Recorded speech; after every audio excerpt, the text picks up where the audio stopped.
Bom dia na paz de nosso Senhor e Salvador Jesus Cristo. A leitura do nosso devocional hoje está no capítulo 5 do Evangelho de Jesus Cristo, segundo a narrativa de João. Diz assim: Depois disto havia uma festa entre os judeus e Jesus subiu a Jerusalém. Ora, em Jerusalém, próximo à porta das ovelhas, um tanque chamado em hebreu Betesda, o qual tem 5 alpendres. Nestes jazia grande multidão de enfermos, cegos, mancos, ressecados, esperando o movimento das águas. Aqui pararia a escritura, mas ela continua no 4 e eu vou explicar isso aqui. Porquanto o anjo descia em certo tempo ao tanque e agitava a água, e o primeiro que ali descia, depois do movimento da água, sarava de qualquer enfermidade que tivesse. E estava ali um homem que havia 38 anos, se achava enfermo. E Jesus, vendo este deitado e sabendo que estava neste estado havia muito tempo, disse-lhe: Queres ficar são? E o enfermo respondeu-lhe: Senhor, não tenho homem algum que, quando a água é agitada, me meta no tanque, mas enquanto eu vou, desce outro antes de mim. Jesus disse: Levanta, toma tua cama e anda. Logo aquele homem ficou são e tomou sua cama e partiu. E aquele dia era um dia de sábado. Eu vou parar minha leitura por aqui. É muito bom a gente entender, existem momentos que um pouquinho de conhecimento teológico, ele nos ajuda a nos situar no texto. Olha bem, a única menção que nós vamos ver de movimento das águas na Bíblia é nessa passagem.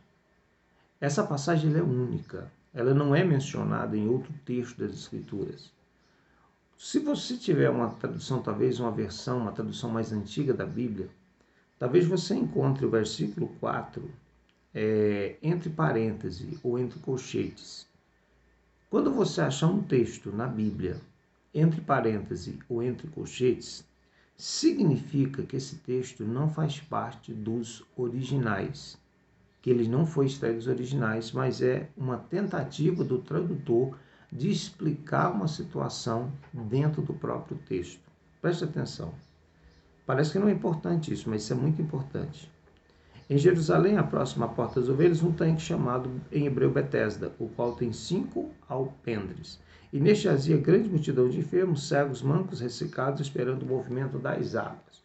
Nós poderíamos pular daqui para o verso 5 e dizer assim: estava ali um homem que havia 38 anos e se achava enfermo.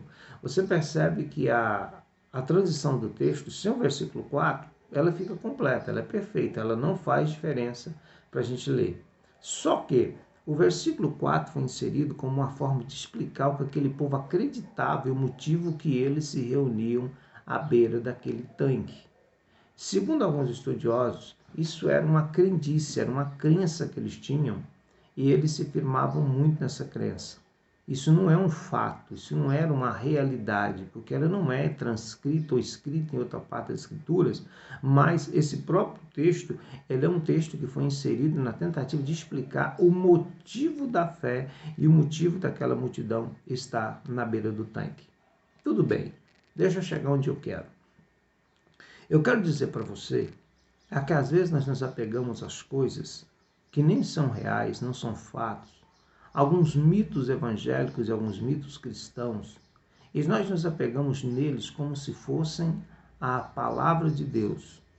Deus, ele tem um alto compromisso com a sua palavra. Quando ele conversa com Jeremias, ele diz: Jeremias, o que tu está vendo? Ele diz: Senhor, eu estou vendo uma vara de amendoeira e ela está brotando. Ele fala assim: viste bem. Era uma visão que ele dava a Jeremias. Ele falou assim: olha, porque eu velo pela minha palavra para que ela se cumpra. Olha bem, nós não podemos acreditar que Deus fará algo que nós entendemos na Escritura da nossa forma. Não. Deus fará aquilo que as Escrituras diz que realmente é. Então, nós vamos separar a má interpretação dos textos nossos, separar ela da verdadeira interpretação dos textos, porque Deus tem compromisso com a sua palavra. Ele disse a Jeremias que vela pela palavra, e ele diz para mim e para você que ele vela pela palavra. Se algumas vezes nós achamos que a palavra não foi cumprida, é porque nós estamos entendendo o texto errado, porque Deus não pode mentir e Deus certamente ele não vai fazer nada que viole ou agrida aquilo que é a revelação da sua verdade. Portanto, eu quero dizer para você que existem pessoas que se agarram a fábulas, mesmo elas estando ligadas às escrituras, mas são más interpretações que se tornam fábulas em relação à pregação do evangelho. E vão se frustrar, porque quando essas coisas não se cumprirem, eles vão atribuir culpa a Deus, como se Deus não tivesse cumprido o seu compromisso e a sua palavra. Mas, na verdade, Deus não tem compromisso com as verdades do homem, mas ele tem compromisso com as verdades dele nesse termo em que nós estamos tentando explicar e orientar. Aquele homem, ele tinha uma enfermidade. Ele era coxo, ele tinha um problema nas pernas, ele era impossibilitado de andar. Talvez seria melhor dizer que ele era um paralítico e ele não conseguia andar. E aquele homem era muito bem intencionado, na verdade. Era uma crendice? Era uma crendice. Era uma forma de acreditar em receber o milagre? Era uma forma de acreditar em receber o milagre. Nós vemos muitos mitos dentro das igrejas de hoje, principalmente no que diz respeito à prosperidade financeira. Criam-se muitos mitos, alguns conseguem ter êxito, alguns conseguem realmente serem e prosperarem de alguma forma, e outros ficam no engano, na fábula, e nunca conseguem resultado. Esse homem era daqueles que nunca conseguiu resultado com aquele propósito, mas ele conseguiu mexer no coração de Deus. Deus do céu viu a intenção e a verdadeira intenção daquele homem na beira do tanque.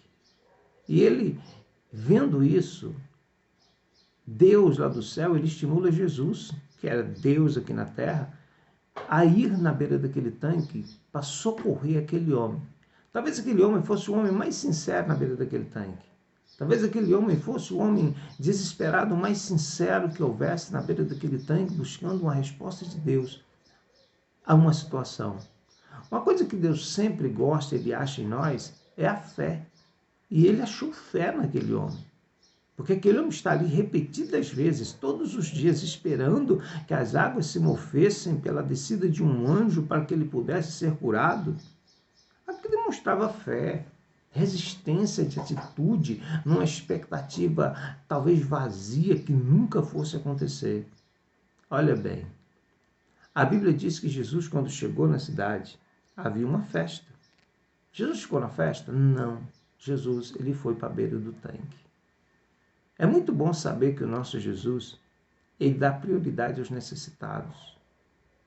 Talvez nós damos prioridade à festa, mas ele não. Ele dá prioridade aos necessitados. E Jesus sabia, na sua onisciência, que ele estava lá e que aquele homem esperava há muito tempo por um milagre. Quando Jesus chega naquele lugar, ele faz uma pergunta àquele homem que estava à beira do tanque. Tu queres ser curado? Se fosse uma pessoa um pouco mais sem educação, ela diria, por que o senhor acha que eu estou aqui? O único objetivo daquele povo estar na beira daquele tanque era para receber um milagre, era para receber uma cura. E Jesus fez uma pergunta lógica. Por quê? Porque Deus precisa que nós desenvolvamos um ministério de oração. Por mais que Deus saiba tudo da nossa vida, Ele quer que a gente assuma a responsabilidade de falar com Ele e de pedir a Ele aquilo que nós necessitamos e aquilo que nós precisamos. A responsabilidade é nossa, a responsabilidade é minha e sua, por isso que existe o ministério de oração. Já vi algumas pessoas dizer que é em vão orar porque Deus sabe tudo. Ele sabe tudo, mas Ele quer que você fale com Ele. Ele quer que você peça para Ele. Ele quer que você realmente comunique com Ele. É isso que Deus quer. E você tem aqui a experiência de um homem que, ao invés, quando Jesus lhe faz uma pergunta, se ele queria ser curado, em vez de ele dizer, o Senhor eu quero, é para isso que eu estou aqui, ele começou a reclamar dos outros, ele começou a lastimar, dizendo assim, olha, e sempre que acontece, um desce antes de mim, e ninguém me ajuda, ninguém joga lá dentro, e tal e coisa. Talvez isso nunca tivesse acontecido, mas era o que ele acreditava. Já viu daquelas vezes que nós taxamos os outros, porque nós pensamos alguma coisa dos outros, mas nós nem sabemos se é verdade? E quantas das vezes acusamos alguém por uma coisa que nem é verdade, porque nós imaginamos na nossa cabeça aquilo e na verdade não é fato. Olha bem, talvez não tivesse ninguém sendo curado naquele tanque, mas aquele homem acreditava que sim. E ele criticava os outros porque ele achava que ele deveria ser curado no lugar de outros. Olha bem, As nossas dificuldades, elas abrem para nós uma oportunidade.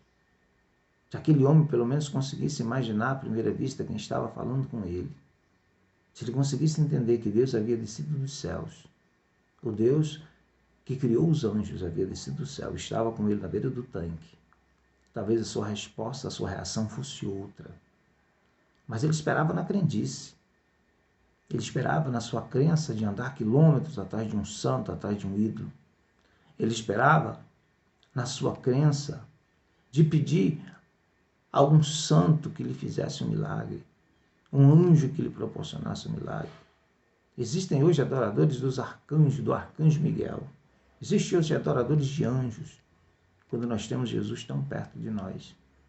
Quando a Bíblia diz que ele rompeu com a separação que havia entre nós e Deus quando ele morreu na cruz. A oportunidade está diante de você, está diante dos teus olhos, para ser abençoado e para ser curado. Jesus está presente. Ele é Deus, a sua glória enche toda a terra. E Deus está aí onde você está. Deus está aqui onde eu estou. E nós temos a oportunidade de receber o nosso milagre.